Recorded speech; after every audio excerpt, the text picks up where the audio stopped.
आइए, सुनिए,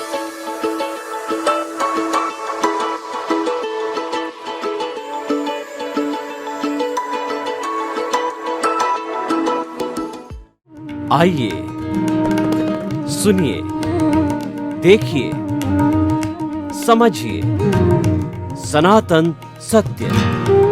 जैसी दृष्टि वैसी सृष्टि, दृष्टि विज्ञान। कुदरत, कुदरती रचना एवं कुदरत के कानून से शाश्वत सुख की प्राप्ति। जोधपुर के परम पूज्य महात्मा उपासक प्रोफेसर डॉक्टर सोहन राज तातेड़ के निर्देशन में सनातन सत्य। जैसी दृष्टि वैसी सृष्टि, दृष्टि विज्ञान।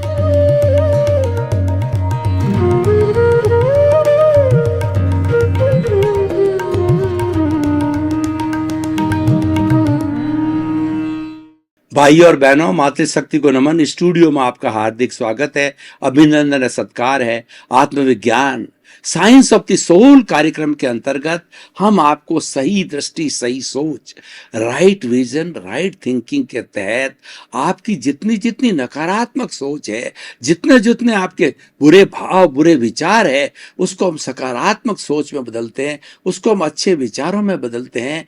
क्यों बदलना चाहते हैं? आपको एक अच्छा इंसान बनाना चाहते हैं। एक अच्छे इंसान से एक अच्छा समाज का निर्माण होगा और एक अच्छा विश्व का निर्माण होगा, वसुधैव कुटुंबकम का निर्माण होगा। यही हमारी मंशा है, यही हमारा इरादा है। इसीलिए हमारा ये आत्मविज्ञान कार्यक्रम प्रारंभ किया गया और इस कार्यक्रम के सेंटर के अंदर आत्मा को रखा गया है। जहां सेंटर में आत्मा होगी वहां सभी चीज प्रमाणिक होगी, क्योंकि आत्मा में कोई अशुद्धि नहीं है। हमारा मूल तत्व जो आत्मा है वह शुद्ध आत्मा है और वो अनंत ज्ञान वाला है, अनंत दर्शन वाला है, अनंत शक्ति वाला है, अनंत सुख का धाम है और वही हम पाना चाहते हैं। ये सारा कार्य हम नए नए एपिसोड्स के माध्यम से करते हैं। तो आज हमारा बहुत ही सुंदर एपिसोड है, आत्मा से परमात्मा। भाई और बहनों, ये हमारी एक प्रचलित कहावत है, आत्मा सो परमात्मा। यानी परमात्मा हमारा मूल आत्मा है, लेकिन हमारे भीतर जो आत्मा है वह शरीर के कारण, आवरण होने के कारण जो है वह बॉन्डेड आत्मा हो गया, बद्ध आत्मा हो गया, वह इम्प्योर हो गया। ये इम्प्योर क्यों होता है कि इस हमारे चेतन तत्व के साथ में ये जो शरीर जो जुड़ जाता है, शरीर और चेतन तत्व के बीच में अज्ञान रूपी वेल्डिंग के कारण जो है वह आत्मा परमात्मा नहीं बन सकता। भीतर जो आत्मा है वह परमात्मा ही है, चाहे चूहे का है, बिल्ली का है, राम का है, आपका है, मेरा है, महावीर का है, 24 तीर्थंकरों का है, वह तो मूल रूप में परमात्मा ही है। लेकिन वो परमात्मा के रूप में प्रकट नहीं हो रहा है। प्रकट कब होगा? जब उसकी मुक्ति होगी, इस शरीर रूपी कैद से जो है, जब उसकी मुक्ति हो जाएगी तब वो परमात्मा बन जाएगा। तो इसीलिए, और उसकी मुक्ति नहीं होने देने वाला जो तत्व वो अज्ञान है। वो अज्ञान क्या है? वो राग द्वेष है, वो रॉन्ग बिलीफ है। रॉन्ग बिलीफ क्या है? कि मैं करता हूं, मैंने किया, ये कार्य मैंने किया, ये घर मैंने बनाया, ये प्रॉपर्टी मेरी है, मैं करोड़पति हूं, मैं बड़ा लेखक हूं, मैं डॉक्टर हूं, इंजीनियर हूं, मैं नेता हूं। जो ये मैं और मेरा है, ये कर्तापन है। जबकि वास्तव के अंदर कुदरत ये कहती है कि मैंने किसी को कर्ता बनने की पावर नहीं दी है।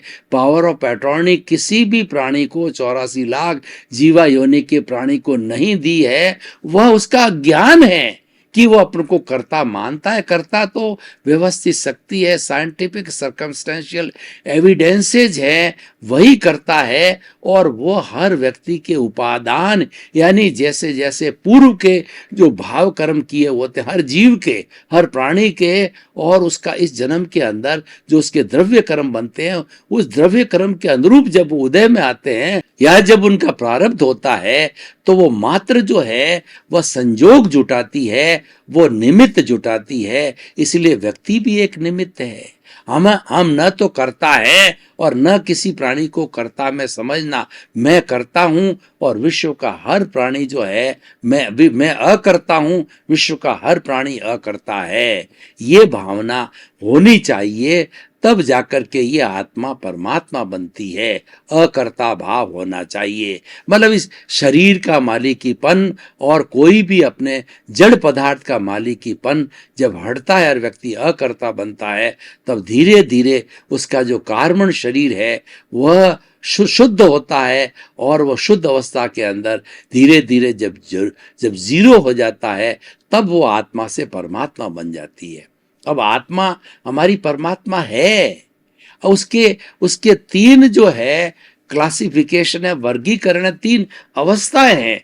उन अवस्थाओं का हम चिंतन करेंगे कि किस तरीके से आत्मा से परमात्मा बना जा सकता है। तो आत्मा वही है, मूल आत्मा। उसकी पहली अवस्था होती है, वह होती है जीवात्मा। जीवात्मा कौन होता है? जो मैं और मेरा से घिरा रहता है, वो इंद्रिय सुखों से घिरा रहता है, वो जन्म से अंतिम तक जो है 5 इंद्रियों का सुख भोगता है। मेरा घर, मेरा परिवार, मेरा बच्चा या बच्चे, मैं माता, मैं पिता, और मैं पुत्र हूँ, मैं दादा हूँ, मैं दादी हूँ। इस भावना के तहत जो है पूरा जीवन वो यापन कर लेता है और उसके अंदर ही रहता है, वो जीवात्मा कहलाता है। ऐसा जीवात्मा जो है वो स्वार्थ के दायरे से बाहर नहीं निकलता है, और वह राग द्वेष के अनुरूप जो है इस जीवन को भोगता रहता है और नया राग द्वेष चार्ज करता रहता है।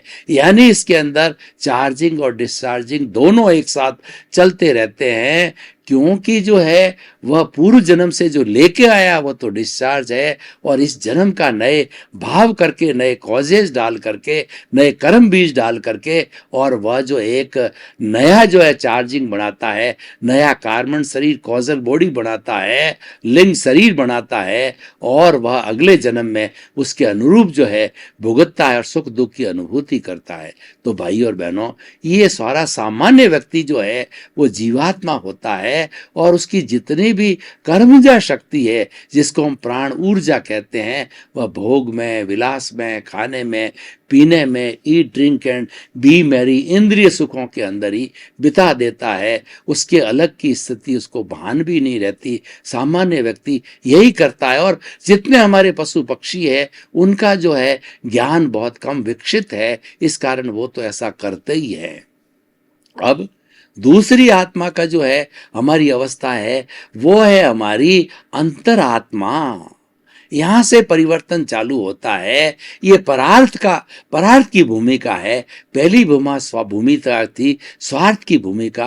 परार्थ की भूमिका में जब व्यक्ति आता है, तब उसको किसी ज्ञानी पुरुष से संपर्क मिलता है। पूर्व जन्म के कर्मों के पुण्योदय से कोई उसको ज्ञानी दादा भगवान जैसे, या बड़े बड़े आचार्य जैसे कि स्वामी विवेकानंद को रामकृष्ण परमहंस मिले, उसके अनुरूप कोई ज्ञानी मिलता है। स्वामी विवेकानंद जो है वो अपने जीवन के अंदर स्पिरिचुअलिटी को लेके आए थे, धार्मिक व्यक्ति थे। पूर्व जन्म के अंदर आत्मा की भजना करके आए थे, आत्मा का रियलाइजेशन करके आए थे, ताकि इस जन्म के अंदर उनका जन्म पूरा स्पिरिचुअलिटी से ओतप्रोत था। तो उन्होंने जो है वह ये खोज चालू करी कि मुझे अच्छा गुरु मिले, जो कि मुझे इस संसार रूपी समुद्र से तार सके, मुझे इस सुख दुख के जो दो पलड़े में झूल रहा हूं, मुझे शाश्वत सुख दे सके। तो उन्होंने बहुत प्रयत्न किया, लेकिन वैसा जो है सदगुरु नहीं मिला, ज्ञानी पुरुष नहीं मिला। समय आया जब जो है वो स्वामी रामकृष्ण परमहंस के अंदर आए, तो प्रथम नजर के अंदर स्वामी रामकृष्ण परमहंस ने देखा कि मुझे शिष्य मिल गया, और स्वामी विवेकानंद ने देखा कि मुझे ज्ञानी गुरु मिल गए।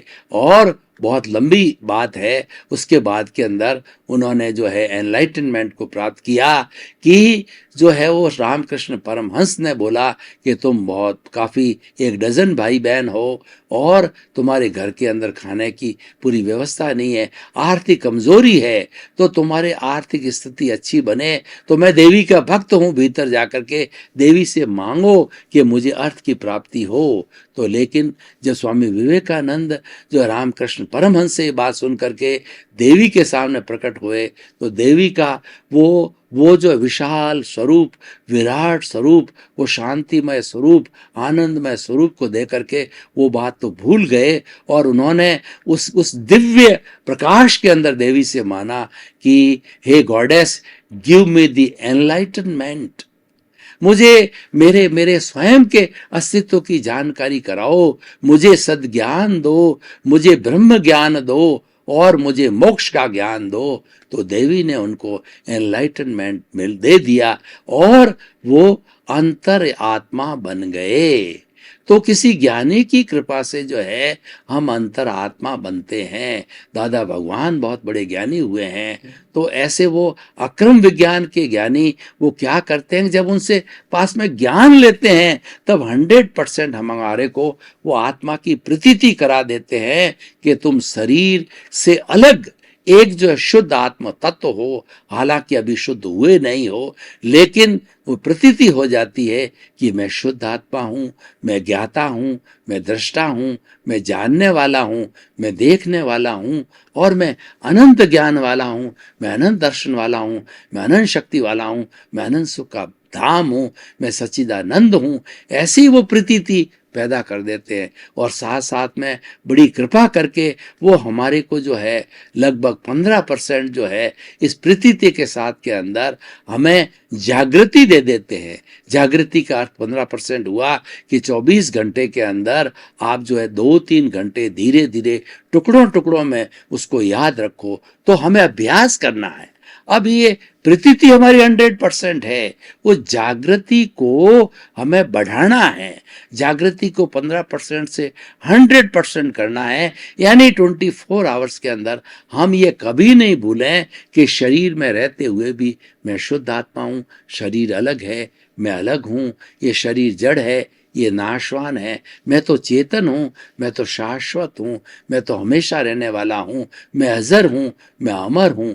ये तो अपना ये भुगतने वाला है, ये अपना पूर्व जन्म के कर्मों का भुगतान करके ये समाप्त हो जाएगा, इसको जला दिया जाएगा, ये जड़ तत्व है, मैं ये नहीं हूँ। और ये सोहन राज रूपी जो इसको जो शरीर मिला है उसके मन वचन काया क्या करते हैं, उसको मात्र जो है मेरी जो है वो भाव शक्ति प्रज्ञा के द्वारा जो है प्रतिष्ठित आत्मा के द्वारा प्रतिष्ठित करता रहूं कि मैं तो शुद्ध आत्मा हूं और मैं ज्ञाता दृष्टा हूं, देखता रहूं। ये जो है जागृति 24 आवर्स रहती है। तो निश्चित रूप से हमारे को ज्ञानी पुरुष है 2% करीब अनुभव देते हैं। ये तीनों जो है वो फोल्डर्स जो है वो जनरेट कर देते हैं कि 100% प्रतीति का फोल्डर, दूसरा 15% जागृति का फोल्डर और तीसरा परसेंट 2% एक्सपीरियंस का फोल्डर। जब हमारी जागृति धीरे धीरे बढ़ जाती है 100% अवस्था तक 24 आवर्स रहती है, वो जो है कांस्टेंट रहती है, कंसिस्टेंट रहती है, वह जागृति अजागृति में नहीं बदलती है। तो उस स्थिरता के कारण जो है हमारा अनुभव का ग्राफ भी 2% से 10%, 15% और जब 100% होता है तो केवल दर्शन होता है इस जन्म के अंदर और अगले जन्म में जाकर के वह जीव जो है वो केवल ज्ञान को प्राप्त कर लेता है। और केवल ज्ञान जो है प्राप्त होने के बाद के अंदर उसको जो है धूप का सूर्य जो है प्रकाशित के समान होता है। उसको भूत भविष्य वर्तमान पूरे ब्रह्मांड के जड़ और चेतन की हर अवस्था को केवल ज्ञानी देखने लग जाता है। उसके बाद उसको कुछ करना नहीं होता है। जब केवल दर्शन खुला हो जाता है जब पुरुषार्थ समाप्त हो जाता है। उसके बाद तो जो है, जो कुछ भी बचा समय होता है, जैसे संजोग होते हैं, जैसे उनका आयुष्य होता है, उतना आयुष्य के अंदर केवल ज्ञान को प्राप्त करके केवल ज्ञानी होता है, वो साधना करता है। तीर्थंकर भी केवल ज्ञानी होते हैं, वो जो है समोषण लगाते हैं, प्रवचन देते हैं, वो तिन्नाणम तार्याणम होते हैं, 4 तीर्थ की स्थापना करते हैं, साधु साध्वी श्रावक श्राविका, और लोगों को तारते हैं, लोगों को मुक्ति में भेजते हैं, लोगों को मोक्ष भेजते हैं। और जो केवल ज्ञानी होता है मात्र वो स्वयं का कल्याण करता है, दूसरे का ज्यादा कल्याण नहीं कर पाता है। और क्योंकि तीर्थंकर के अतिशय होते हैं, उसके अनुरूप ये कार्य करता है। तो भाई और बहनों, हम जो है वो बात कर रहे थे आत्मा सो परमात्मा की, को ये अंतरात्मा बनने के बाद के अंदर जब हमारा अनुभव 100% होता है और केवल ज्ञान की प्राप्ति कर लेते हैं, वह स्थिति परमात्मा की स्थिति होती है। और वह भी केवल ज्ञान इस शरीर में होता है, और केवल ज्ञान होते ही बल्कि वीतराग जो 12वां गुण स्थान है, उसको मोह को पछाड़ने के बाद, मोह को समाप्त करने के बाद के अंदर ये हमारा कार्बन शरीर है, जिसका कि जो निकाचित, जो हमारे कर्म, जो घाती कर्म समाप्त हो जाते हैं, तो घारी में मोहनीय कर्म समाप्त होने से बाद के अंदर हमारे को वीतरागता की स्थिति प्राप्त होती है। और कुछ ही समय के अंदर ज्ञानावर्णीय, दर्शनावर्णीय और मोहनीय समाप्त हो चुका, और उसके बाद के अंदर अंतराय कर्म, ये तीनों अंतराय कर्म तो परिणति अवस्था है। और ये हमारा जो ज्ञानावर्णीय, दर्शनावर्णीय कर्म 13वें गुणस्थान में जब समाप्त होता है, तो हमारा अंतराय टूट जाती है, टूट करके केवल ज्ञान हो जाता है, और मनुष्य जो ईश्वर का रूप हो जाता है। तो भाइयों बहनों, वही परमात्मा है जिसने केवल ज्ञान को प्राप्त कर लिया, जिसने वीतरागता को प्राप्त किया, वही परमात्मा है।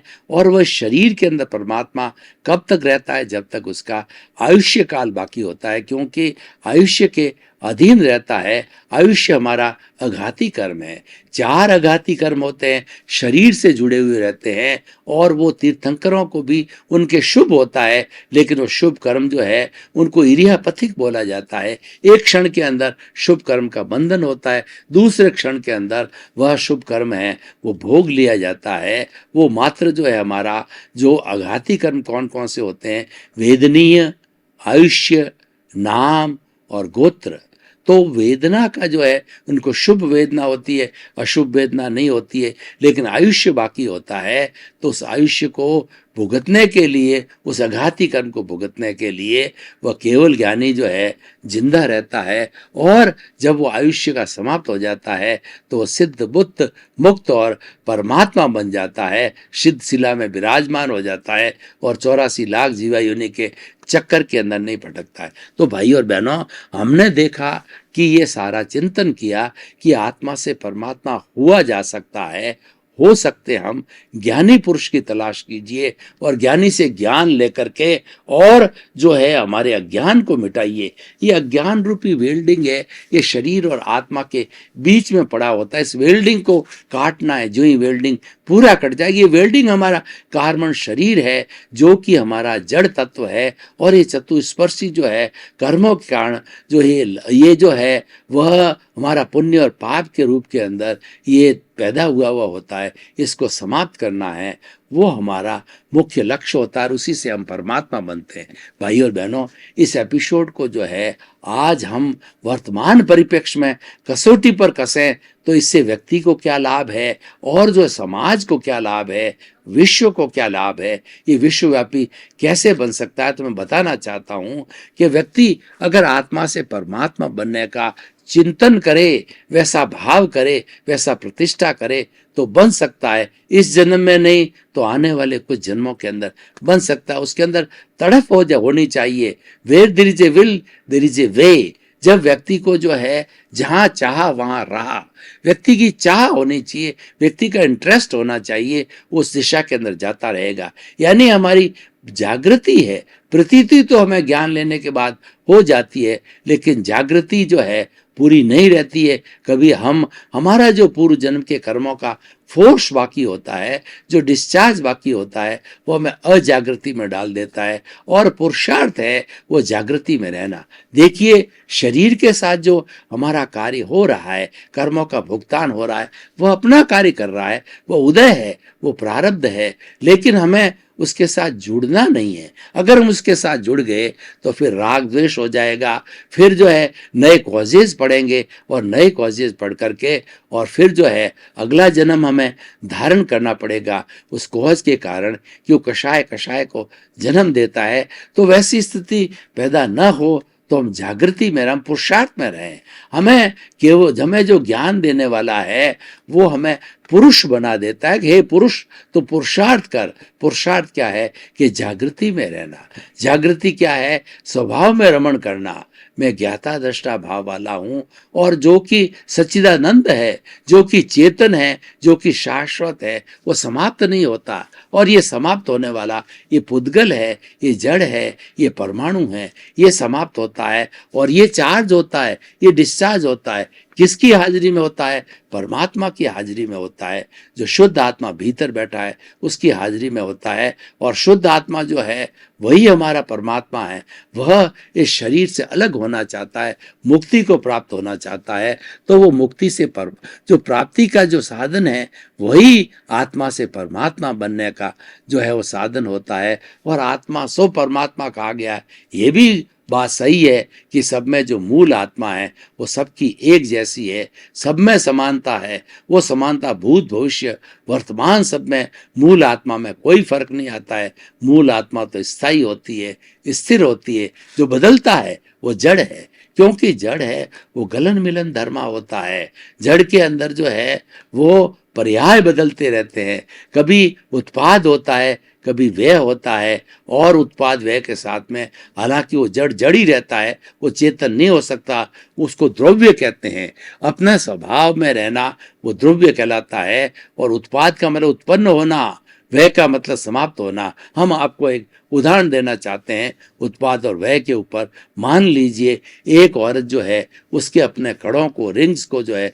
तोड़ करके नेकलेस बना लेती, तो नेकलेस का बनना जो है उत्पाद कहलाता है, और कड़े का टूटना है वो व्यय कहलाता है। लेकिन दोनों स्थिति के अंदर, चाहे कड़ा हो, चाहे जो व्यक्ति का हार हो, स्त्री का हार हो, दोनों स्थिति के अंदर सोना सोना ही रहता है। सोना का स्वरूप नहीं बदलता, वो द्रव्य कहलाता है। तो इसी तरह से हमारी आत्मा है, ये द्रव्य है, ये शाश्वत है, ये कभी बदलती नहीं है। बदलता है वो जड़ पदार्थ है, क्योंकि गलता है, मिलता है, पैदा होता है, उसी से ये सारा संसार खड़ा हुआ है। और विज्ञान ने भी 106 तरह के जो हमारे सब्सटेंसेस निकाले हैं, हमारे जो द्रव्य निकाले हैं, उसके अंदर सोना है, चांदी है, प्लेटिनम है, टिटेनियम है, और जो पोटाशियम है, और जो सॉल्ट है, सोडियम क्लोराइड है। इस तरीके से सारे तत्व जो निकाले गए हैं वो सारा जड़ पदार्थ है। और ये टूटते रहते हैं, जुड़ते रहते हैं, टूटते रहते हैं, जुड़ते रहते हैं, और इस संसार चलता रहे। इसके टूटने और जुड़ने के लिए कहा गया है कि संसार जो है सरणशील है, मतलब वो संचरण करता है, हर वक्त बदलता है, हर वक्त हर वस्तु बदलती है। ये संसार का स्वभाव है, तो वो चलता रहता है। तो भाई और बहनों, इस तरीके से अगर हमें ये ज्ञान प्राप्त हो जाता है, इस एपिसोड को हमारे दिखाने का या हमारे कहने का अर्थ क्या है कि व्यक्ति परिश्रम करके ज्ञानी को ढूंढे, ज्ञानी से ज्ञान प्राप्त करे, और उसको गुरु बोला जाता है। जो गुरु ज्ञान देता है वो महान होता है। गुरु के लिए कहा गया है कि गुरु गोविंद दाऊ खड़े काके लागू पाए, बलियारी गुरु आपने, और बलियारी गुरु आपने गोविंद दियो बताए। हमें गोविंद यानी ईश्वर को बताने वाला है, वो गुरु होता है। गुरु के बिना ज्ञान नहीं होता, गुरु के बिना ईश्वर की प्राप्ति नहीं होती है। इसलिए गुरु शब्द की व्याख्या करें, गु का मतलब अंधकार रूप, मतलब दूर करने वाला, अज्ञान रूपी अहंकार को दूर करने वाला गुरु कहलाता है। वो शताब्दियों का घना अंधेरा हो, उस अंधेरे के अंदर एक छोटा सा जो है हम मिट्टी का एक दिया जला देते हैं तो घना अंधेरा छट जाता है, उसी तरीके से हमारे ज्ञान रूपी अंधकार को मिटाने वाला है वो गुरु कहलाता है, वो ज्ञानी पुरुष कहलाता है। ऐसा सच्चा गुरु और ज्ञानी जब हमको जीवात्मा से अंतरात्मा बना देता है, हमको आत्म स्वरूप की प्रतीति करा देता है 100% की तुम तो शुद्ध आत्मा हो, फिर आगे बढ़ना है, हमारा वो सारा पुरुषार्थ कहलाता है। वो हमें पुरुष बनाने के बाद हम जितनी एक्टिविटी करते हैं वो पुरुषार्थ कहलाता है। और हमें आत्मा से परमात्मा बनने के लिए ये ध्यान रखें कि जड़ जड़ को पैदा करता है, यानी हम पीछे से जो भाव कर करके आए हैं, जो आज द्रव्य कर्म हमारे भुगतान हो रहे हैं, वो तो भुगतान चलता रहेगा, वो डिस्चार्ज चलता रहेगा। अब उसके अंदर आप टांग अड़ाते हो कि ये मैंने किया, ये मैं कर रहा हूं, मैंने तपस्या की, मैं साधु बना, और जो है मैं नौकारसी करता हूं, और मैं मंदिर जाता हूं, और ईश्वर की भक्ति करता हूं। ये सारा जो है हमारा जो है वो कहना चाहिए हमारा उदय भाव है, उसको हम परिणाम मानते हैं। तो ये हमारा फिर से एक मिथ्या ज्ञान है, ये अज्ञान है, ये तो परिणाम है, ये जड़ के बदलने की प्रक्रिया है, और ये आपका पुरुषार्थ नहीं है। आपको तो ज्ञानी पुरुष ने पुरुष बना दिया है, तुम पुरुषार्थ करो। पुरुषार्थ क्या है कि जो राग द्वेष इस शरीर के साथ चल रहा है, उदय भाव के साथ उसके साथ मत जुड़ो, और हमेशा स्वभाव में रमण करो, विभाव में रमण मत करो। हम जब अपनी आत्मा के अंदर रहते हैं तब हम स्वभाव में रहते हैं, और जो ही जड़ में आ जाते हैं, संसार की प्रवृत्तियों के अंदर आ जाते हैं, तो वह जो है हम जो है वो चेतन जो तत्व हमारा उससे हट करके विभाव के अंदर चले जाते हैं। तो भाइयों और बहनों, स्वभाव में रमण करना है, ये हमारा पुरुषार्थ है, और विभाव में रमण करना है, ये हमारा उदय है। उसको हम पुरुषार्थ कभी नहीं माने, वह ज्ञान है। उसको हम पुरुषार्थ मानेंगे तो फिर से एक नई भूल करेंगे, और नई भूल करने से हम राग द्वेष से जुड़ जाएंगे, और जहाँ राग द्वेष से जुड़ेंगे वहाँ नए कॉजेज पड़ेंगे, और कॉजेज के कारण जो है हमारा ये भाव कर्म पैदा होगा, और आज का किया हुआ हमारा भाव कर्म आने वाले समय के अंदर हमारा उदय कर्म होगा, और हमें एज इट इज भुगतना पड़ेगा। जो पिछले जन्म में करके आए हैं, इस जन्म में एज इट इज भुगत रहे हैं। भाई और बहनों, आपका बहुत बहुत धन्यवाद। आप हमारा आत्मविज्ञान कार्यक्रम बराबर देख रहे हो। आपके प्रति मंगल भावना, शुभकामना। आपकी कोई भी जिज्ञासा हो तो हमारे पर्दे के पीछे हमारी जो ईमेल है, वेबसाइट है, और हमारा जो मोबाइल ऐप बना हुआ, उसके माध्यम से आप अपनी जिज्ञासा को भेज सकते हैं। आपको तुरंत समाधान मिलेगा, और उस जिज्ञासा के समाधान के अनुरूप ही हम नए नए विषय लेते हैं। सारे हमारे विषय स्पिरिचुअलिटी से, अध्यात्म से जुड़े हुए विषय है। तो आप खूब इसका सत्संग करके और लाभ लीजिए। आपके प्रति मंगल भावना, शुभकामना।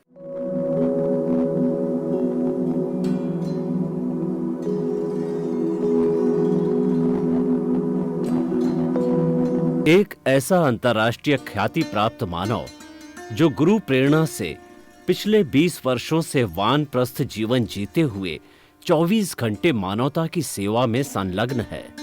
एक ऐसा मानव जो अभी राष्ट्रीय, अंतर्राष्ट्रीय टीवी चैनलों पर 7,500 एपिसोड के माध्यम से सनातन सत्य, आत्मविज्ञान एवं पुनरुत्थान, व्यवहार एवं निश्चय जगत के जीवनोपयोगी विषयों पर हृदय स्पर्शी प्रवचन कर चुका है।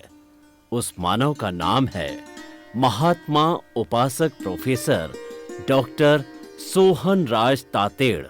प्रोफेसर तातेड़ द्वारा योग, दर्शन, शिक्षा विषयों पर रचित पीएचडी स्तर के 250 शोध ग्रंथ भारत के 100 प्रतिष्ठित विश्वविद्यालयों में शोधार्थी पढ़ रहे हैं, तथा वे सभी शोध ग्रंथ वहां की सेंट्रल लाइब्रेरियों में उपलब्ध हैं।